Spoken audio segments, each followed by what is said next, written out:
ജനപ്രിയ ഗായകൻ എന്നുള്ളൊരു പേര് അത് നമ്മൾ ഇവിടെ ഒരു അവാർഡ് ഫംഗ്ഷൻ ഉണ്ടായിരുന്നു. അപ്പോൾ ആ സമയത്തൊക്കെ നമ്മുടെ സോങ്സ് ശ്രദ്ധിച്ചു കഴിഞ്ഞാൽ ഒരു ദിവസം കൊണ്ട് തന്നെ അത്യാവശ്യം നല്ല റീച്ചിലേക്ക് എത്തുന്നതാണ്. അപ്പോൾ അതുകൊണ്ട് അങ്ങനെ പ്രൊഡക്ഷൻ ടീമാണ് ആദ്യമായിട്ടത് കൊടുക്കുന്നത്. അപ്പോൾ അതുകൊണ്ട് പിന്നെ എല്ലാ സോങ്സിലും അവർ ചെയ്യുന്നതാണ്. കുറച്ച് ഉണ്ടാവും. എന്നെ കൊണ്ട് പറ്റുന്ന രീതിയിൽ മാക്സിമം ഞാൻ എല്ലാം സെറ്റാക്കി അഭിനയിച്ചതാണ് എൻ്റെ വിശ്വാസം. ബാക്കി കാണുന്ന പ്രേക്ഷകരാണ് എല്ലാം തീരുമാനിക്കുന്നത്.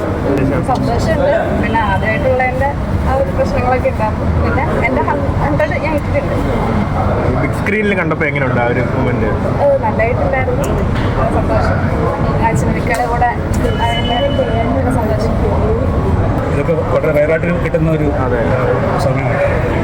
ശരിക്കും സന്തോഷം, എന്താ പറയേണ്ടത് അറിയില്ല, സന്തോഷം കാരണം ഒരു ത്രെഡ് എല്ലാവരും അറിയേണ്ട ഒരു ത്രെഡ് തന്നെയാണ്. ഇതൊരു ആദ്യം തന്നെ അച്ഛനോട് പറഞ്ഞപ്പോൾ തന്നെ ഇതാണ് ത്രെഡ് എന്ന് പറഞ്ഞപ്പോൾ തന്നെ ഞാൻ മുമ്പ് ഇതൊരു വേഷം ചെയ്തിട്ടുണ്ടെങ്കിലും ഇത് കുറച്ചുകൂടി ലെങ്തായിട്ട് ആൾക്കാർ എത്തുന്നൊരു